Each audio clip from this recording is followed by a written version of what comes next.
All right, so we have selected our portrait. We're going to go with the old government building, which is now owned by the Parmars and is an apartment building. So congratulations to the student that worked on this beautiful picture. I had a feeling that this is going to be the one that everybody chose, so I was not very surprised.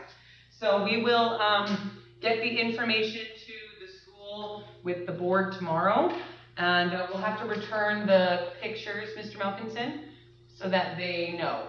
So, and I am so excited. And then, just so you're all aware, I will be at the school every year after the drawing is done. I go in, I do a pizza party with the class.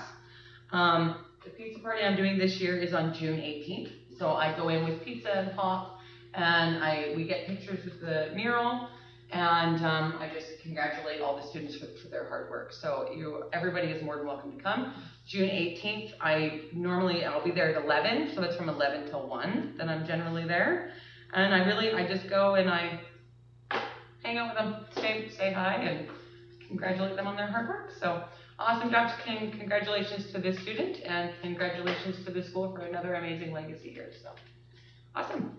Okay, well, we are going to move on to correspondence. Now, we do have quite a few on there that even I was looking to talk on. There's one trick in here, Your Worship, a special note of 10.6. Yes, I know. I saw that. So I know I would like to talk on 10.5, 10.6, of course, for the proclamation, and 10.3. So is there any others that anybody would like to speak on? I wouldn't mind going to meet with Hydro. Okay, so you'd like to talk on 10.1? Well, not really talk on it, I think it'd be good if we went. Okay, well, we'll have to discuss it still, yeah. Does anybody want to do 10.2 or 10.4? Okay, I make the recommendation that we receive 10.2 and 10.4 for information, seconded by Councillor Wall. I have a bug on my desk. Okay, he's gone. All those in favor? It's unanimous and carried. All right, so Councillor Wall, would you like to make the recommendation for discussion? I would like to make the recommendation that we discuss attending the BC Hydro meeting at UBCM. Okay, seconder? Second. Seconded by Councillor Ravel. Okay, so these are 20-minute meetings that we have with them. I know the PRD is probably going to be meeting with them as well, especially with their call for power. We've seen a huge influx of different projects happening throughout the region for the call to power. So if we're going to meet with them, my question would be to you gentlemen, what specific topics would you like to discuss? The guest, Councillor Ravel. Why does BC Hydro rebate solar power at a lower rate per kilowatt hour than they sell it to customers? Okay, so that's something that you would like to... It's a disincentive to folks that have solar panels. If they're calling for power, start at everyone's home with solar panels. And I appreciate the grants that they're offering, sure, but if it should be kilowatt per kilowatt. Okay, Councillor Wall. On that same point, I do know a couple of farmers that are not within the village limits, but live fairly between the blocks, Within the region, yeah. close, that have had quite the concern about that, because what happens is when you sell your solar power back to Hydro, they'll give you 10 cents a kilowatt hour, even though they're selling to agricultural producers at 14 or 18 cents, depending on how much they use, and then they cap it.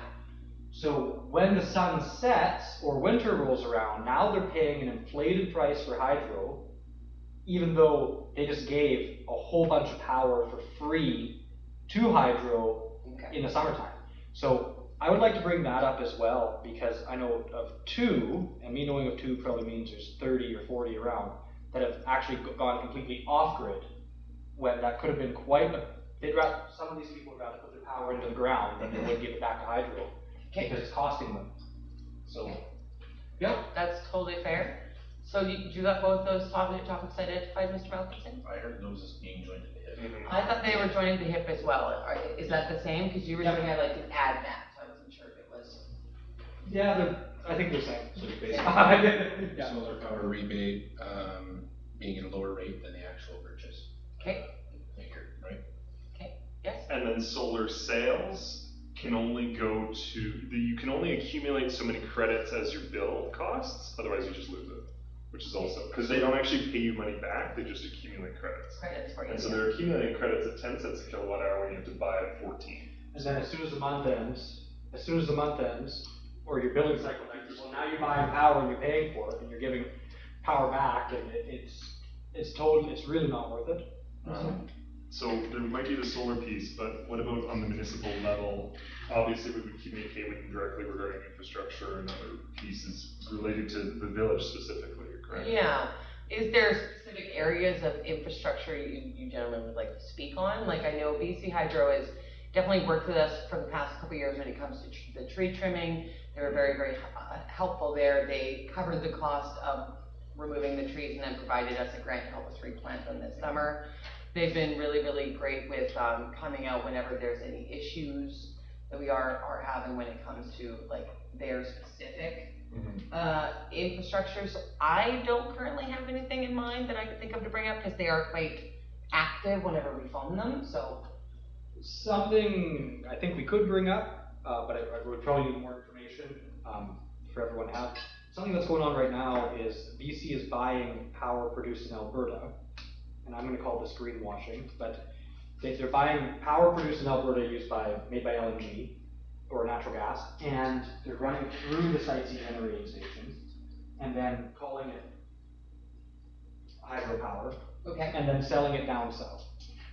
One of the things we could be doing is instead of, as a region, is pushing hydro to, instead of buying power at an inflated rate from a neighboring province, could they not just use our LNG that we're producing right here in the Peace Country with our massive gas plants and create our own gas-powered electricity? Okay. You got that as well, Mr. Malkinson? So concerns about greenwashing, Alberta Power cycled through the John Horgan Dam and sent down to southern BC. And what was the other one? Rather than purchasing LNG from Oh, the yeah. province. Instead of, Self-generation opportunities. we could do the exact same thing Alberta's doing next door, and it would create jobs, and we could do it at a cheaper price. Okay. Yep. Okay, I'm fine with those topics. Wonderful. All right. So, would you like? A slight asterisk, the deadline is Tuesday, June 30th, Yeah. which is that actually? I would just send it in. Oh, forgive me, okay. No, Do you it's folks- 6th. Yeah, June. June 26th, We're in yeah. May. Do you folks want to see this again before we send it away, or do you want us to just submit? I think at this point in time, submit, and then we'll fine tune it. Yeah. Sounds good. Okay. All right. So the recommendation is to meet with BC Hydro regarding those topics. Can I get a seconder? Seconded by Councilor Ravel. All those in favor? That's unanimous and carried. Thank you. Moving on to 10.3. So the city of Dawson Creek, 10.3 for discussion. Can I get a seconder? Second. Seconded by Councilor Ravel. All those in favor of discussion? Just so I don't forget. What page is that on, I think? 51. That's on page, 51. So this is part of our, part of the accord signatories that we were a part of in Prince George in 2024, 2025, I can't remember. So what has actually happened is that we sponsored the funded of the mental health services for the city of Dawson Creek that went to NCLGA. NCLGA has actually reached out to all the accord signatories on the mental health accord and are now actually asking for a independent expert-led review of universal mental health care in British Columbia. And they're bringing that forward to the UBCM. So what they're actually looking for is they're looking for the accord signers to sign on and either endorse or support. And I would like to put the recommendation on the floor that Bruce could be endorse or support, either way. Can I get a seconder? Seconded by Councilor Wall, thank you. Do you guys feel good about that? Yeah, okay, all those in favor? It's unanimous and carried. I know it wouldn't take long. Okay, 10.5. I'd like to make the recommendation that the Village of Poughkeepsie provide a letter of support to our blood count plasma for Northern BC regarding their support of blood plasma donor center in Northern BC. Can I get a seconder? Seconded by Councilor Wall. Discussion? All those in favor? It's unanimous and carried, thank you. I think it's ridiculous that they don't even have one anymore. And then moving on to 10.6, and today we're gonna do the proclamation. So, I just need to find it.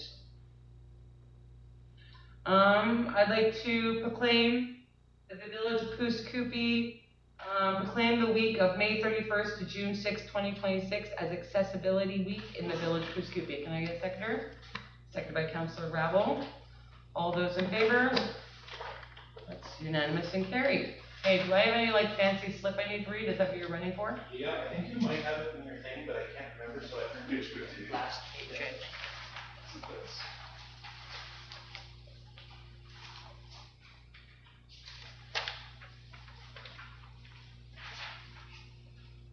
Yes, this is it, right? Yeah, okay. That seems pretty long. What? Oh no, it's this one. I borrowed that. You very kind sir, thank you. Where Mr. Melkinson is like running. Okay. All right. Proclamation, whereas National Accessibility Week, observed each year during the week beginning on the last Sunday in May, reserved to recognize the valuable contributions of persons with disabilities and the shared responsibility to ensure equal access for all. And whereas in accordance with the BC Accessibility Act, our community is committed to identifying and removing barriers that adversely affect persons with disabilities in our public facilities, communications, and services. And whereas our municipality recognizes the leadership and achievements that contribute to the culture of inclusivity, innovation, and community resilience. And whereas we encourage all municipal departments, community organizations, and citizens to work together in building a barrier-free environment. Now, therefore, I, Danielle Beach, do hereby proclaim the week of May 31st to June 6th, 2026 as Accessibility Week in the Village of Pouce Coupe. I was just about to ask if you had a fancy one for me to sign. Thank you very much. Oh, here's Ken. Thank you. Thank you, Jenny. I did not have that. Thank you. Wonderful. Thank you very much, gentlemen. All right. Moving on to resolutions, none. So, bylaws. Councillor Wall, take it away. 12.1 zoning bylaw 1091-2026. That council received the draft Village of Pouce Coupe zoning bylaw 1091-2026 for information, and further that council directs staff to prepare a mail out for residents regarding the Village of Pouce Coupe zoning bylaw. Can I get a seconder? Seconded by Councillor Rabble, thank you. Councillor Wong. I would like to make a minor amendment to this bylaw on page on page 88 and on page 109. It is 4.18, Roman numeral 4, letters A, B, and C, to interior setbacks and rear and interior setbacks, of accessory structures to 1.2 meters as previously discussed. I think it was just missed in the Correct. tables. Yeah. Can I get a seconder? Seconded by Councillor Rabble. And then we can second. Councillor Rabble. Sorry, so that's 4.18, number 4, A, B, and C instead of 1.5 for those 3 lines, make it 1.2 Yes. for all 3? Okay. Yeah. Thank you. Okay. Any other discussions? Yeah, but that was something that was already identified, but it just got missed, I'm assuming, hey? Yes. Yes, okay. And Councillor Rabble, it's also on page 109. Yeah. It's the same thing. It just says We did the primary structure, but not the accessory. Gotcha. Okay. All right. Oh, Can I get a seconder on the amendment? Oh, I did. I got Councillor Rebel. Thank you. Okay. All those in favor of the amendment? Wonderful. Thank you. And any discussion regarding us moving forward with receiving information and sending out the mail out? Yes, Councillor Rebel. So thank you, Mayor. On 126, sorry, I think it's 125. 125, so it's the actual mail itself. Thank you to staff and CAO and everyone else involved for their work on this zoning bylaw. We made a lot of different amendments. We've had a lot of good conversations. We've had a lot of good community input. I'm excited to see what the community residents and business owners have to say about this, because, you know, let's hear from them, because they live, work, and play in this community. Anyways, on page 125, it's a good looking thing. However, in the note, there's one line that says your property may have been rezoned. And I'm a bit confused as about that statement in the note. It's kind of buried in the middle of it. Can we amend that a bit? What is that trying to convey? Yeah, that language might be a little jarring, alarmist to some. You're gonna some have residents. people freak out. Yeah, we can adjust that. I appreciate council looking through that letter in advance, and I appreciate you catching it. So, thank you. My house is a shopping mall? You turned me into a green zone? That's what London did in the 1930s, yeah. But further to that point, so obviously we're not rezoning people just unilaterally. That's not the purpose of this. It's trying to open it up for home-based businesses, reducing the burden of so many parking requirements. It's trying to make this more flexible as the economy evolves. So, and just to clarify, there were a couple of parcels here, park hotel parcels that are rezoned to CD1, like the comprehensive development zone that's identified in the bylaw now. There's one adjacent parcel to that that's privately held, that'll also be CD1, but let's say that comprehensive zone is intended to be quite flexible, and that zone invites individual developments to basically engage with the village and negotiate setbacks or whatever relevant regs through the bylaw is necessary in order to see some positive development happen there. That's one change. The other change is the park zone on the property that the village acquired through tax sale last year along Bissett. So that one was shuffled over to park. There was one that staff caught partway through where I think there was a parcel. The southwesternmost parcel in the village was in an earlier rendition of this bylaw identified as residential when it was previously agricultural. We reached out to that property owner and said, hey, and we just got basically in sync with them. Is their preference to stay A1? So we kept it A1 in this draft here. So I'm not aware of any other zone changes that affect any individual parcels. If they do, I would suspect that they would come from overarching OCP stuff, but I'm not aware of any particulars. So we're just gonna strike that line. Yeah. My response with that, thank you, would be those properties rezoned to CD1 and this particular property that's now become park. Is that process of informing and consultation being handled through a different information process, or is it reliant on this specific process of communication? For the CD1 in the park, it would be through this engagement. Okay. The basis. Do you folks want me to explain that, perhaps, in what we put out there? That, hey, this is park now, or hey, this is, village is looking at CD1. I can try to emphasize that in our communications, or we can try to run something separate for it if you want. The CD1 for the village held parcels would be a village initiated rezone. Yeah. Right? So you would need to run some kind of dedicated, public hearing in relation to that in any event, but up to council ultimately. I know like one of those park spaces that's being done, whether or not that's been identified as a must-have it, right? Yeah, so even if there was a concern or somebody were to come forward, our hands on that one are kind of tied. I believe that the parcel, if it's the one I'm thinking of, that is becoming a park, is to prevent future development on unstable ground. What's I think clear zones now. The village acquired it, I think, because the property doesn't have a lot of realizable value. There's a park right across the road. Yeah. There's a few different reasons why they don't want to. Yeah. My suggestion, if I may, would be to have separate communication processes, because my understanding with this one is it's for the entire village saying, hey, the zoning bylaw has been viewed and we're updating it. And then for those specific parcels with those specific processes through this process. Anyways, that should maybe have some separate communication, because if we lump it in as your property may have been rezoned in a village-wide communication, it will cause confusion and concern. It is fair. I would say we should separate that out because we are not attempting to unilaterally rezone large portions of the village. That is not our attempt. So I think we should be clear in our communications to prevent confusion in this. That's what I would suggest.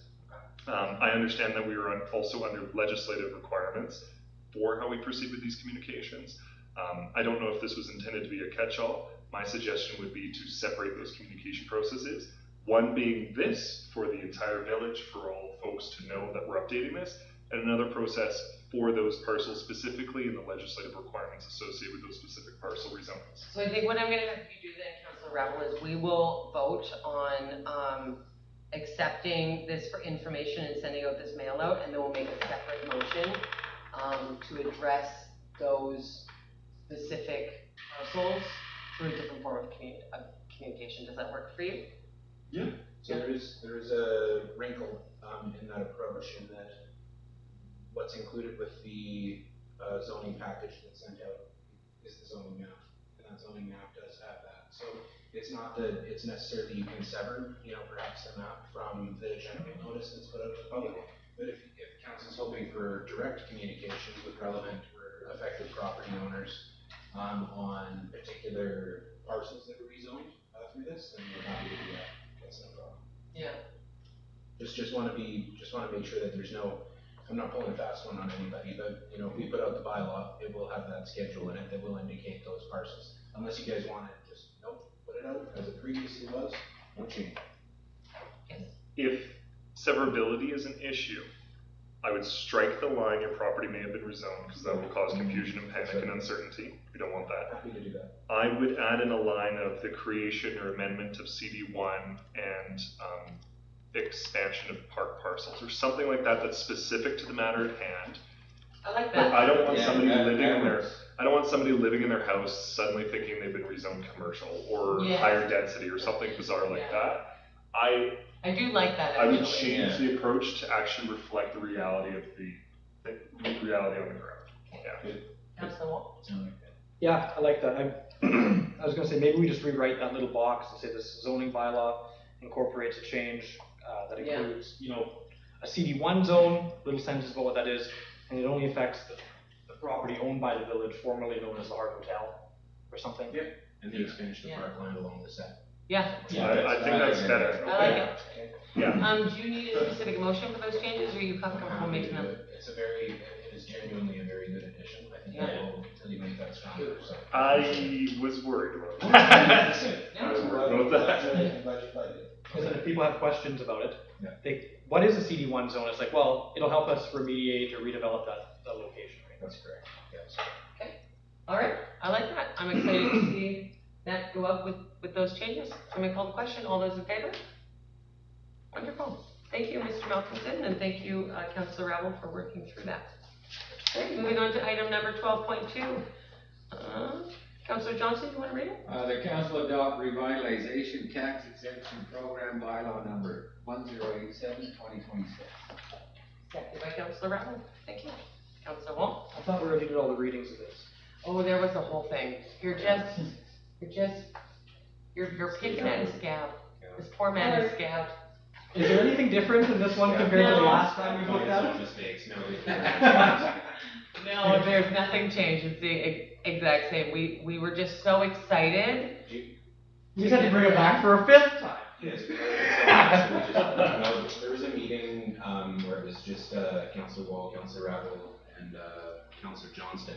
You folks had first and second reading on the floor for like a good hour, and when we went to sign the bylaw, and then you decided to not do it. When we went to go sign the bylaw, we said, oh, when did we do Is first? that the meeting I did? Correct, but you folks deliberately said, right at the end of the conversation, you said, we will table first and second reading pending, and even though you had it on the floor for an hour, my notes reflected that it was passed, which was incorrect. So, never happened, aka the bylaw wasn't adopted. So you had a great conversation that you helped happen. Yep. You just didn't quite close the loop, and we got so excited, went to go sign it, and then realized the loop had not been closed. You're closing the loop. That's why I'm not mayor. Here we go. Yes. Sorry, I did have a question. I apologize. So, are we within our legislative ability to move forward in this fashion? Yes. Okay. And have we received any concern from folks back and forth? Or, like, basically what I'm getting at is, okay, sure, so procedurally we might have mucked up on the start of this. We could still pass this now, Yeah. it'll still be a bylaw, and we haven't received an array of concerns that would No. prohibit us from moving forward. We've received a lot of interest, actually. Okay. And concerns would be irrelevant because we did the most laborious thing possible to actually get it adopted properly, which was we scrapped the whole previous Yeah, process and did it over restarted. again. All over again, yeah. So, yeah, no, we've actually, and, we've had quite a bit of interest from local business. Nice. Quite a few of them are very, very interested in it. And so it's already been creating a bit of a buzz in the community in a positive way, which is very exciting. I'd like to apologize to council and staff that for my lack of calling the question when I chaired the meeting. We tabled it, I guess. I'm not quite sure what I did, but it sounds like it. You know what? You wouldn't believe the amount of things I buggered my first year. You'll be just fine. Don't worry about it. All right, I'm gonna call the question then. All those in favor? That's unanimous and carried. Sign me down, I'm just kidding. Is that the first reading or the last reading? No, that's it. We've That's officially adopted. adopted it now. We're all done. So moving on to administrative reports. So, Councillor Johnston, what you been up to? Holding down the fort with you guys, not much. You were killing it on it. That's Kelly. Good, awesome. Well, fantastic. Okay, moving on to Councillor Wall. Ravel, I'm so sorry. Thank you. So I won't Yeah, speak much too better. much to the NCLGA, which I attended, and thank you for the opportunity for that. I assume that other folks around this table would speak more specifically to the NCLGA. Our three out of four motions passed. Yep. Very excited about that. We championed them. We definitely had some great conversation. One of our motions did pass for the removal of ER1 with the UBCM. However, we had some really fantastic conversation there. I think it's definitely kept that conversation going about northern and remote and smaller communities, where we can still have the consideration of those motions and resolutions that are pressing, and that they aren't just completely wiped away from the process, and that they can actually come up to these conferences. However, attempting to streamline the resolution process. I'm very proud of the motions that we moved forward with private property, the GST, and so on, and then our Indigenous transparency motion. Anywho's, it was great. We had wonderful conversations. We had a lot of positive work done. We had some great meetings, and I think we continue to work forward, and we'll see how this work continues at UBCM and FCM coming up. So it's a stop along the way in the process, absolutely. So thank you folks for the opportunity, and thank you to the folks in the village for this opportunity as well. Well, I attended the NCLGA, got to speak on the resolution for protection of fee simple property rights.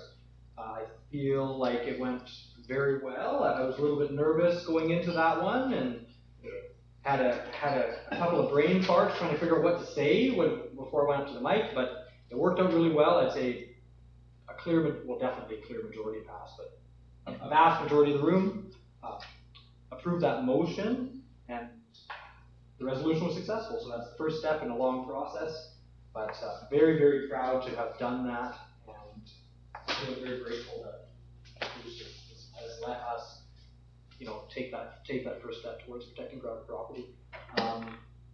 Went to, I think that's it. Yeah, that was really kind of like our main focus was NCLGA for a while there, so.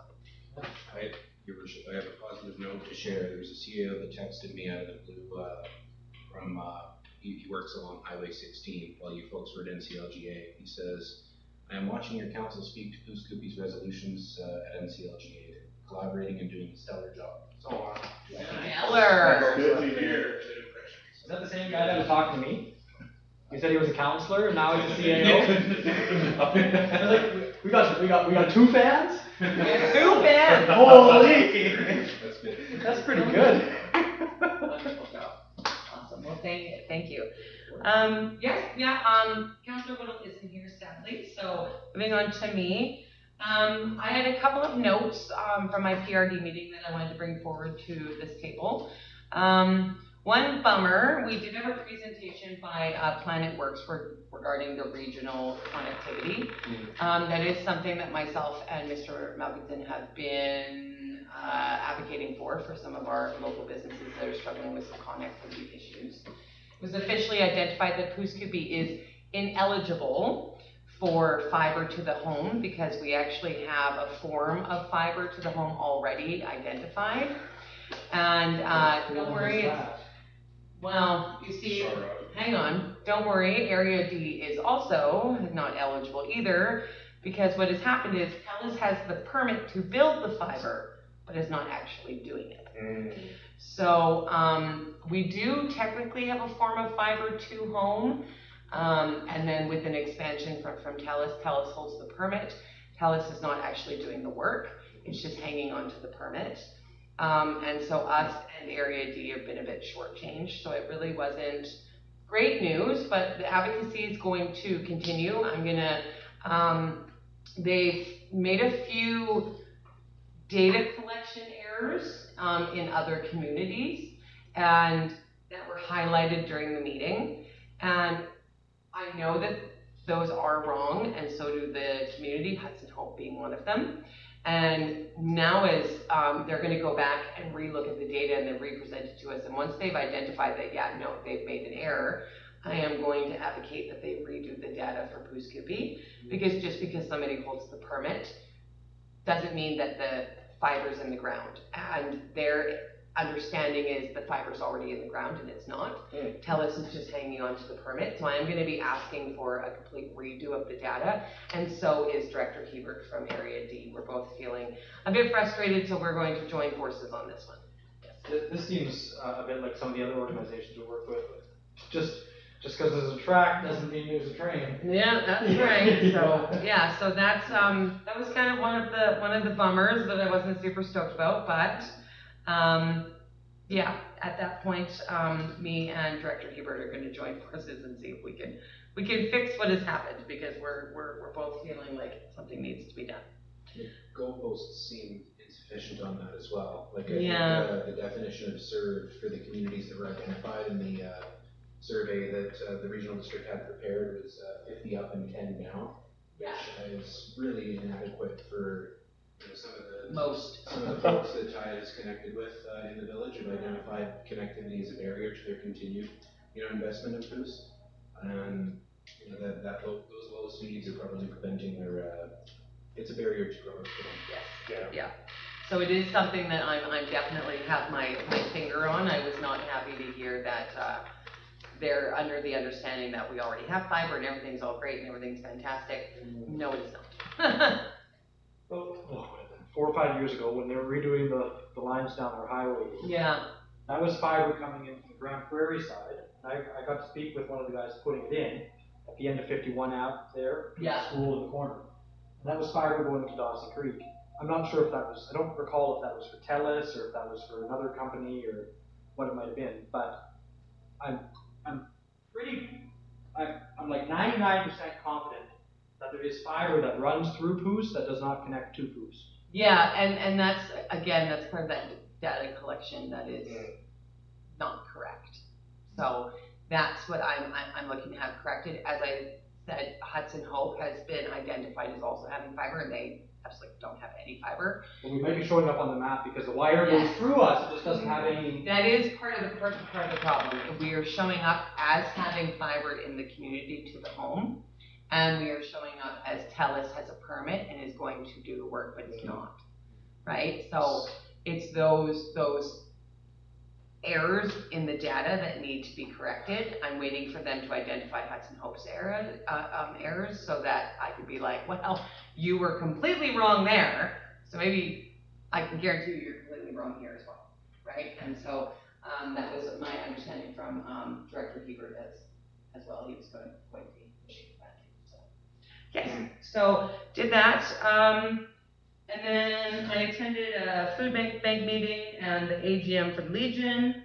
And then I was with you guys at the NCLGA, which was, I think, very busy, very successful. I think that we left a very good impression from what I've heard regarding speaking on our resolutions and working as a team. I know that I really appreciated that it wasn't just me that was speaking on the resolutions brought forward by the village. Every single one of us sort of took one and went with it. You know, you covered one, I covered one, I think Councillor Woodall covered one, and it was really, really nice.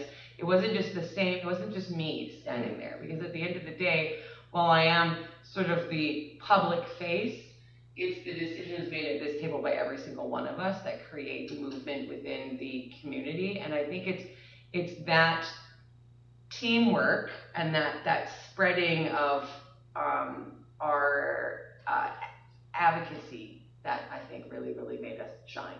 So a huge thank you to everybody for, you know, stepping up for fighting and advocating for our little village, and not only for Puskabee, but for the whole region. So fantastic job. And I'm excited to see what we get done at SCM. I think we're gonna kick butt there as well. If we made that much change at NCLGA, we're unstoppable. wait until we go to the Vents. They're gonna wish we never arrived. No, I'm just kidding. That will be the new capital here pretty soon. Yeah. So awesome job. Okay, so I did my proclamation. So that's why it was under my mayor's. Sorry. No, not at all. Not at all. Sorry, Mr. Monk. I was jumping the gun on that. We got it done. Question period. Nobody's here. We need to start getting cardboard cutouts. Like I've just celebrities, a couple of Brad Pitt, you know, maybe some George Clooney, throw in some Jennifer Aniston for, you know, boys. Persuaded a little bit. All right, so quick, moving on to item number 16. The council will close the meeting to the public pursuant of section 91C, labor, I, solicitor-client privilege, K, negotiations, and I, discussions regarding municipal objectives, measures, and progress reports. Can I get a seconder? You missed one, your worship, which was E, acquisition or disposition of land. Oh, and E, acquisition and disposition of land. Can I get a seconder? Seconded by Councillor Johnston, thank you. Just imagine we have to go back out and open, just go close to the one. All right, I'm gonna call the question. All those in favor? That's unanimous and carried. Wonderful, we'll move into closed.